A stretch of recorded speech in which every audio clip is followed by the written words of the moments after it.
Hello, you glorious little pomegranates. It's another homeschooling day, and that means another episode of Homeschooling with the Nincompoops. Yeah! I don't know why I'm pointing at you, because I'm the person doing it. Homeschooling with the Nincompoops. Who am I? I am Professor Andy Stanton, one of the cleverestest people in the whole uni world. Yes, good. Now, we're going to do lots of homeschooling, me and my associate, Dr. Carrie Quinlan. Today it's my turn to teach you another word, something about a word from the Narachydoni. The Narachydoni. We're using the Oxford Children's Narachydoni, as you can see. It's one of the best Narachydonies out there, I would say. So I'm going to make an advert for them right now. If you think you want a Narachydoni, there are loads to choose from, but can I recommend to you the Oxford Children's Narachydoni? There you go, I hope that helps. The Oxford Children's Narachydoni. Now, let's have a look. We're gonna, well, not have a look, I'm gonna choose a word at random, not even gonna look. Flickety, flickety, flickety, flickety, flickety, flickety, woo. Let's see, here's a word at random. Where the finger lands shall be the word. Oh no, hold on. Where the finger lands shall be the word. Oh, brilliant. What a great word. It's burglar. Burglar. What is a burglar? A burglar is someone what comes creeping into your house trying to get your pot noodles. When you're not looking, or when you are out, when you are in, when you are about, here comes the burglar. His name in this instance is Jason. This is what happens when he does it.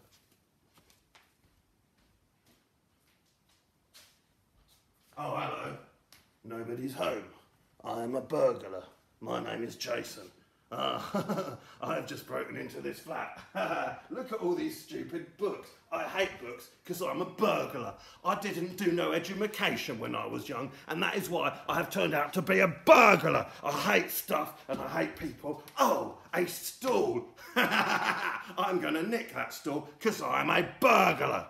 Right, that's for me. Oh yeah, look at all these books. I don't even want any of them because I can't read because I'm an idiot, and that's why I'm a burglar.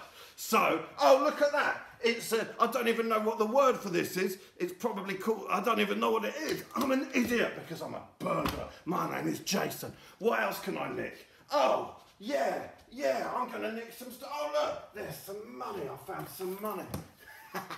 That's for me because I am Jason the burglar. And this is what burglars do. Oh look, there's a cap. It's already mine, but I'm going to nick it anyway. I'm going to nick it anyway because I'm a burglar. A burglar. A burglar. Oh, I've got to be a bit quiet because if I just keep shouting, I'm a burglar, probably the police will come and stuff. But anyway, what else can I get? I want some pot noodles, but I've had a look around and there was no pot noodles, which makes me a bit annoyed. I wish I'd had broken into someone else's house, to be honest. I don't want any of these books. I can't be bothered with them. Let's see what else I can have. Oh look. There's a Homer Simpson. I'll have him. And that is what a burglar does. I'm off now before the cops come and get me. Bye!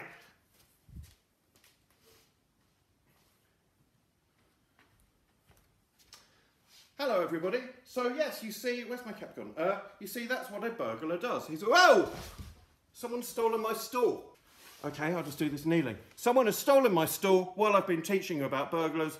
I think that illustrates the general idea of what a burglar is and what a burglar does. Don't be like Jason. Go to school. If you can't go to school at the moment, go to homeschool. That's why we're here. That was our word of the day. If you want to find out more about learning, you should listen to our brilliant podcast, Ask the Nincompoops, which we've got links to Ask the Nincompoops below this video.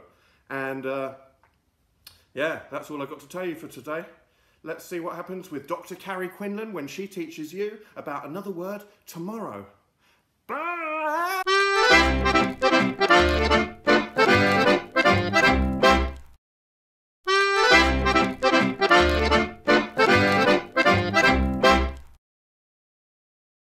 Hello, you Fanta adult Misterons. It's me, Carrie Quinlan, Regis Professor of Stuff, from the University of here. As you know, normally on Ask the Nincompoops, we talk to small children, answer their questions, make them wise, but we can't do that at the moment, so we are doing homeschooling, because homeschooling is the way forward, and it's taken over the country, and it's awesome. So that's what we're going to do. And what we're doing homeschooling with is St Dictionary's Book of Words. Many of you will have this in your home school. So what we're going to do is we're going to take a word at random, and we're going to explain to you everything you need to know about that word. So here we are, at random. Hoarfrost. Hoarfrost. Now, hoarfrost, as you know, is the frost that you see on the ground of a morning, making all the grass go white and lovely. It's sort of a cross between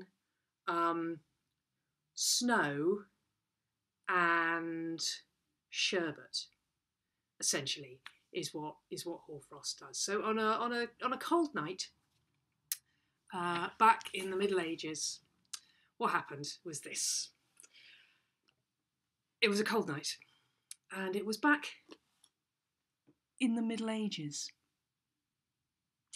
Did I mention it was cold? Good, I'm glad. It was a cold night, Middle Ages, and on every cold night in the Middle Ages, everybody was freezing because they didn't have radiators. Oh, and they'd sit there going, will someone, please, anyone, just invent a radiator? Can you hurry up? Hurry up and invent a radiator, Dave, they'd say. Or, hurry up and invent a radiator, Sharon, they'd say. Or, hurry up and invent a radiator, Naomi, they'd say. Or, hurry up and invent a radiator, Winston, they'd say. Or, well, you get the idea. They go through all the names, wanting someone to invent a radiator. Never once did it occur to anyone to invent a radiator themselves. Lazy, middle-aged people. Give your parents a hard stare now in case they're lazy, middle-aged people. There you go. Good. Well done. Now, what has this got to do with hoarfrost? You're shouting at your screen right now, having given your middle-aged parents a hard stare. Well, it's this. Without radiators, you didn't have anything to paint white. So there was nothing to paint white if you didn't have a radiator. What were you going to paint white? The walls? That'd be ridiculous. That's insane. So there was this excess of white paint, and people looked around, almost like they were looking for someone to invent a radiator, but this time they weren't. They were looking around for something to paint white, and what did they see outside but grass? They saw grass, they saw trees, they saw hedges. I'm looking at a hedge right now. It needs a cut. That's my job. All these things, all this greenery outside, and to be honest, they felt it's too cold for there to be this much green. Some of that needs to change. We've got all this white paint, so why don't we paint the grass white? And that was it's a wonderful thing, hoarfrost, right? Because it's one of the few things ever created that was a community invention, because it was everyone all at once looking at too much greenery, thinking I've got all this white paint, and they got together and they painted the grass white. And that's a beautiful thing. Community is a wonderful thing, and hoarfrost is proof of that. So that, my friends, is hoarfrost. Hoarfrost from St Dictionary's Book of Words. There, that's what that is all about. If you haven't listened to the Ask the Nincompoops podcast yet, what's the matter with you? There's a link to it there. And sorry to those of you who've seen earlier videos who are missing my cat. He's asleep. As should you be. God, what time do you call this? Goodness me. Tomorrow, Mr. Andrew Stanton Esquire will be here telling you more about one of the words off of that book thing we've been talking about, and we'll see you then. Farewell. Whatever that means!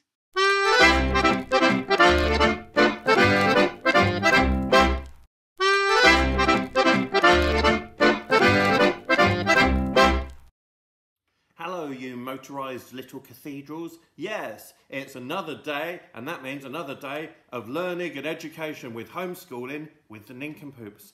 My name is Dr. Andy Stanton, and I am a doctor of Andy Stanton. And I'm here to teach you a new word for the day, because did you know that with just one word can make your brains go, oh, I didn't know that.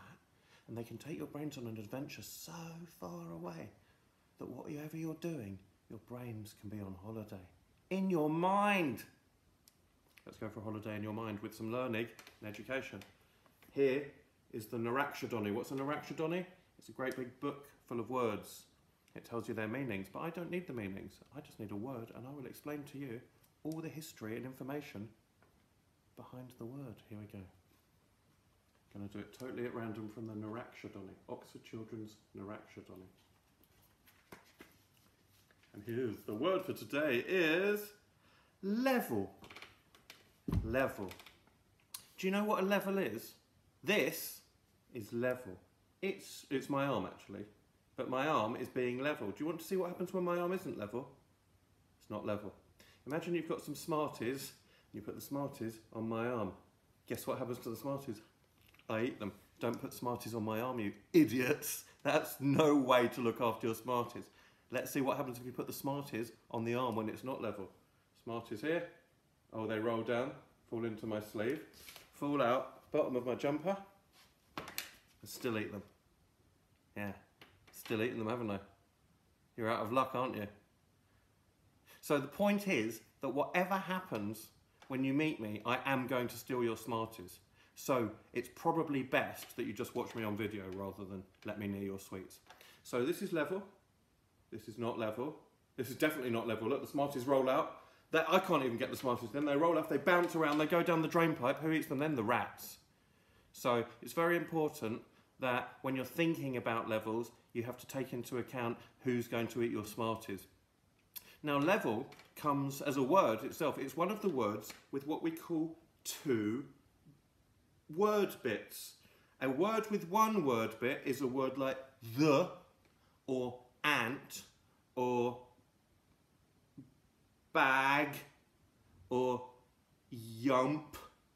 That's just got one word bit. A word like level has two word bits. Level. What does the first word mean? What does the first word bit mean? Le. The first word bit, le. That means it is, and then vel. The second word bit, vel. What does that mean? That means vel, okay. So level means it is okay. When you say someone is on the level, that means someone is on the it is okay. When you say, look, there's a level crossing, you say, look, you're saying it is okay crossing. Sometimes it's not okay to cross a level crossing because a train's going to come in and go, meh, and then you're out of luck. So you have to be very careful. But level, it comes from the Latin le, meaning it is, and the Greek vel, meaning okay. Smarties also has two word bits. If you've got any Smarties and you don't want them, I'd quite like your Smarties. In a way, that will be like you paying me for all the education I'm doing. And I'm not saying you should, I'm not saying you have to. I'm just saying it would be nice. It's up to you, really. If you're content to sit at home and just get free learning and education from me every day, and Carrie Quinlan every other day, fine, that's fine. But if you would like to give me free things, like Smarties, that would also be fine. So maybe sometime if you do see me, we'll walk up to each other, I'll come like this, you can put the Smarties there. Thank you very much. That will be very on the level. Right, there you go. Today's word was level. And next time we'll be having another word with Professor Carrie Quinlan, who'll be teaching you lots of things as well. Also, if you'd like to see what we do when we're not doing these videos, we have lots of kids come in and ask us questions, and we we teach them all the stuff very well indeed. And there's a link below this video, to our brilliant podcast Ask the Nincompoops. In the meantime, stay happy, save some Smarties for me. Bye!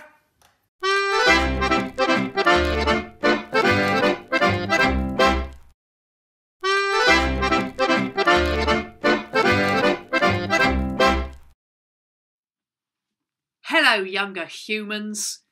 Ah, it's nice to see you. I can't see you. I recorded this days ago and it's not a two-way camera thing, so I can't actually see you. It's lovely to see you. Can't see you. Really, really good to see you. I'm Carrie Quinlan. You will possibly know me from my work with the very, very distinguished Andy Stanton. Together we do a podcast called Ask the Nincompoops, in which we make the world a better place through edumacationalism. And today's edumacationalism is going to come from St Dictionary's book of worms. We're going to teach you a new worm every day. We're going to tell you everything you need to know about it. There may be a definition in the dictionary. We might bother with it, we might not bother with it, because there might be something more interesting about the worm from the annals of history or from science symbolism as well. So today's worm is drench. Drench with a D. Drench. Drench. Now, drench it's quite a sad word, drench, isn't it? Just say it with me. Drench. Can you say it happy? Drench. Doesn't work. It's a sad word. Drench. And that's because there's a very sad story around Drench. Because Drench was a poor servant girl in the West Country. She milked cows for a living, did Drench. She and milking cows for a living, whether the cows wanted to be milked, whether the people who lived with the cows wanted the cows to be milked or not, she would milk the cows, and that's how she made her living. But of course, because sometimes cows were not in the mood, or the people who lived with the cows weren't in the mood, they didn't really want her around very much. So it became quite difficult for her to make that living. And she became fairly unpopular, which is a shame because, who doesn't love milk? Vegans, fine. But other than that, you can put it in your tea, you can put it on your cereal, you can wear it as an unstable hat. Milk has many uses, and humans have used milk for a very, very long time. But Drench, her timing tended to be really, really awful. So the cows and the people who lived with the cows were never ready for her when she turned up to do some milking, and were often quite mean to her. So this is why Drench becomes such a very sad word, because she'd sometimes turn up at like 3 a.m. and say, "Can I milk your cows?" And people go, "What? Oh, they're asleep. Why? We're asleep. They're asleep. What's the matter with you? Why would you do that?" And so she'd go away again, a little bit disheartened, but not too disheartened. She was an optimistic sort of person, and she'd come back again the following day about sort of early to mid-afternoon, which you'd think would be a perfectly reasonable time to pop round and milk a cow. But people, oh God, the cows are watching bargain hunts. So could you just go away? She'd go away. She still wouldn't be too disheartened. She'd go and she'd think about, when's a really good time to come back? Well, there's nothing on telly at 8 o'clock, is there? Rubbish, absolute rubbish on telly at 8 o'clock. No one's watching that. Why would you do that? And so she'd go round at 8 o'clock. Go, oh no, look, seriously, why do you keep doing this? They say she'd open the door and she'd be full of joy, and she'd say, "Oh, can I milk your cows now?" And they say, "Oh God, the cows are doing their violin practice, and we're really enjoying trying not to listen to their violin practice. So why would you keep doing that?" And so Drench really made no friends, had a very sad life. But her cousin was a very famous writer who wrote to the people who were looking after St Dictionary's Book of Words and said, can you put drench in just to cheer her up? And so they did, and they made up some nonsense about what drench means. I don't know. And so she's immortalised in St Dictionary's Book of Worms. And so that's something, I suppose, but it does mean, because she had such a sad life, not being allowed to milk anyone, it does mean that it is quite a sad word. And you can't really say it happily, which is sad, because doubly sad, really, because she was such a happy person for most of the time.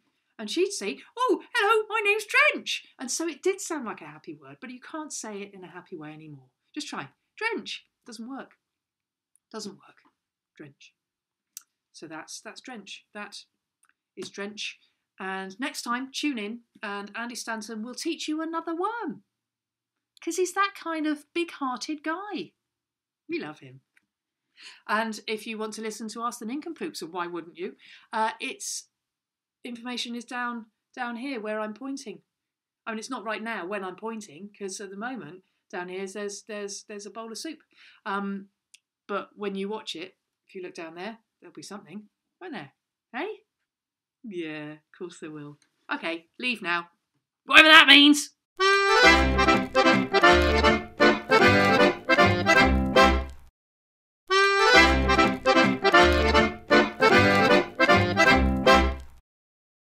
Hello, you symmetrical little plimsolls, and welcome to another episode of Homeschooling with the Nincompoops. Yes, today it is my job, Dr. Professor King of the World, Andy Stanton, and it is my job to teach you little nibbleheads about another word for the day. Where do we get the words from? The big book of words. What is a big book of words called? It is called a Narachydoni.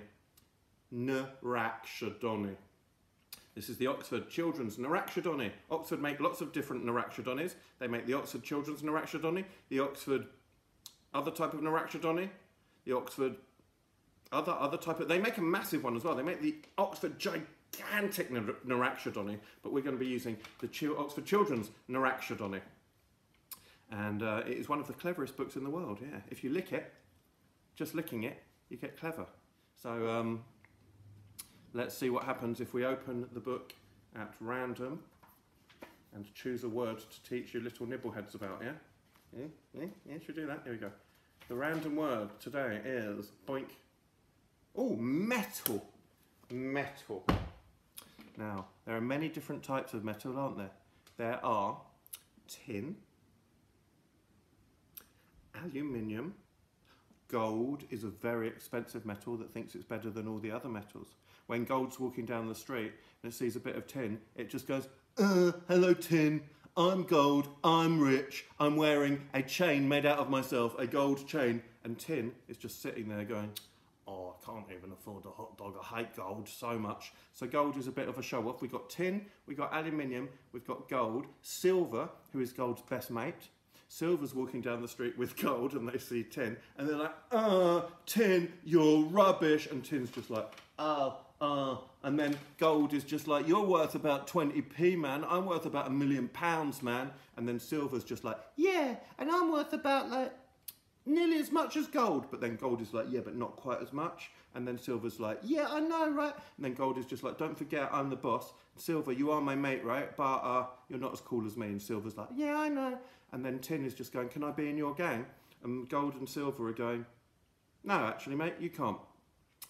Then tin comes up with a plan. Tin goes back to his house, which is made of, guess what? Tin. He thinks, hold on a second, gold and silver think they're so brilliant. They think they're so rich, don't they? But they forget that they need me from time to time.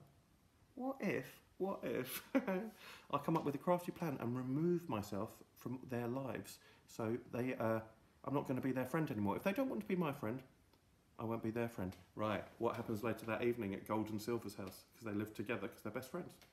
Gold and Silver. Oi, Gold? Yeah, what is it, Silver? Shall we have some dinner? Yeah, do you know what I fancy? Is it beans on toast? Yeah, I do fancy beans on toast, Silver. Let's make some beans on toast together, yeah? All right then, Gold. They go to the cupboard. They get out the tin of beans. Uh-oh, there's no tin of beans. Where the tin of beans was, the tin has gone and it's just a pile of beans sogging around on the kitchen shelf, on the cupboard. Oh, what's going on? Oh no, there's no tins. Let's find some. No, I've got another tin of beans. Oh no, it's just more beans with nothing surrounding them. The tin has taken himself out of the equation. They go, all right, let's just not have beans on toast, let's have spaghetti. They go to the spaghetti. It's just a big pile of spaghetti sopping down the kitchen cupboard. It's blurping out all over onto the floor. It's getting all over Gold's trousers, which are made of gold as well. It's disgusting, right? Tin has removed himself from all of their kitchen items, right? Let's just have some soup. Yeah, let's have some soup, Gold, let's have some soup. No, they go to the tomato soup. There's no tin. The tin's disappeared. Soup everywhere. Silver's face is covered in dirty cold soup. When they opened the cupboard, it went. That's what happens with the metals. The next day, they see Tin again on the street. Oh, hello, says Tin. How was your dinner last night? Not brilliant, to be honest, says Gold. Yeah, I didn't think it would be, says Tim. Silver says, Tin, we owe you a bit of an apology. And Tin says, oh yeah, where's that? Well, we didn't realise that every metal is essential to our lives, and we would like you back in our lives. We would like you to make little tins around all our food so they don't slop out all over our faces and the kitchen floor. And Gold says, yeah, we're really sorry, Tin. We didn't give you the credit you deserve. And then Tin says, well now guys, you guys have learned a valuable lesson. It doesn't matter in life whether we are tin or silver or gold or any of the other metals. No matter how rich or poor we are, we're all incredibly essential to each other's welfare, aren't we? And then Gold and Silver nod, yeah. And they all become friends. And that is metal. That is a story from the world of metal. Not only a story, a true story that happened the other day. And it just goes to show you that we can learn a lot from all the things around us, like metal. Well, that was very thought-provoking, wasn't it? And if you enjoyed that, you might enjoy learning more things about the life and how the world works from our brilliant podcast, me and Carrie Quinlan's podcast, Ask the Nincompoops. The link is below this video. You should go check it out. It's really good. I think you'll enjoy it. Yeah. For now, I'm just going to say thank you very much for watching and a very big bye.